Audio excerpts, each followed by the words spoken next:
ಹಾಗೆ ಬಂಧನ ಭೀತಿಯಿಂದ ವಿಮುಕ್ತರಾಗಬೇಕು. ಕೆಲವರು ಏನಾಗಿರ್ತಾರೆ ಅಂದ್ರೆ ಮದುವೆಗಳಾಗ್ಬಿಟ್ಟಿರುತ್ತೆ. ಗಂಡ ವಿಪರೀತ ಕುಡುಕನಾಗಿರ್ತಾನೆ. ಮನೆಗೆ ಬರೋದಿಲ್ಲ ಅಥವಾ ದುಡಿದು ಹಾಕೋದಿಲ್ಲ.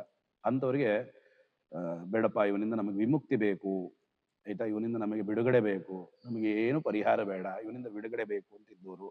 ಹಾಗೆ ಕೆಲವರು ಕೆಲಸಗಳಲ್ಲಿ ಸಿಕ್ಕಾಕೊಂಡ್ಬಿಟ್ಟಿರ್ತಾರೆ.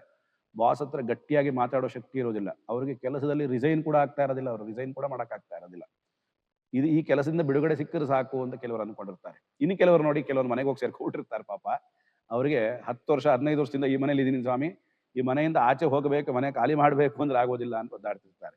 ಅಂಥವ್ರು ನೋಡಿ, ಆಂಜನೇಯನನ್ನ ನೋಡಿ, ಬಾಳೆಹಣ್ಣು ಮತ್ತು ಜೇನುತುಪ್ಪ ಎರಡನ್ನೂ ಮಿಶ್ರಣ ಮಾಡಿ ಆಂಜನೇಯ ಮೂಲಮಂತ್ರ ಹೋಮ ಅಂತ ಮಾಡ್ತಾರೆ. ಅದು ಅದೇ ಮಂತ್ರ ಯಾವುದು? ಓಂ ನಮೋ ಭಗವತೆ ಆಂಜನೇಯಾಯ ಮಹಾಬಲಾಯ ನಮಃ. ಈ ಮಂತ್ರದಿಂದ ಆಂಜನೇಯನಿಗೆ ವಿಶೇಷವಾಗಿ ಬಾಳೆಹಣ್ಣು ಮತ್ತು ಜೇನುತುಪ್ಪದಿಂದ ಹೋಮ ಮಾಡೋದ್ರಿಂದ ಈ ಎಲ್ಲ ಭೀತಿಗಳಿಂದ ಮತ್ತು ಈ ರೀತಿಯಾದಂತಹ ಒಂದು ಜಂಜಾಟಗಳಿಂದ ವಿಮುಕ್ತರಾಗ್ಬೋದು. ನೋಡಿ, ಜೈಲಲ್ಲಿರೋರಾಗಿರ್ಬೋದು ಅಥವಾ ಯಾವ್ದಾದ್ರು ಒಂದು ಮನೇಲಿ ಹೋಗಿ ಸೇರ್ಕೊಂಡ್ಬಿಟ್ಟಿರ್ತಾರಲ್ಲ, ಆ ಮನೆಯಿಂದ ಹೊರಗಡೆ ಬರೋಕೆ ಆಗೋದಿಲ್ಲ ಅಂತಿರ್ತಾರಲ್ಲ ಅಂಥವ್ರಾಗಿರ್ಬೋದು, ಅಥವಾ ಕೆಟ್ಟ ಸಹವಾಸಗಳಿಂದ ಸಿಕ್ಕಾಕೊಂಡಿರ್ತಾರಲ್ಲ ನೋಡಿ, ಕೆಲವರೆಲ್ಲ ಗಾಂಜಾ ಅಥವಾ ಸಿಗರೇಟು, ಕೆಲವರಂತೂ ಮಾದಕ ವ್ಯಸನಿಗಳಾಗಿರ್ತಾರಲ್ಲ, ಅಂಥವ್ರು ಕೂಡ ಇದನ್ನು ಮಾಡೋದ್ರಿಂದ ಬಹಳ ಬೇಗ ಇದರಿಂದ ನಾವು ಬಿಡುಗಡೆ ಹೊಂದಬಹುದು. ಶುಭವಾಗಿ.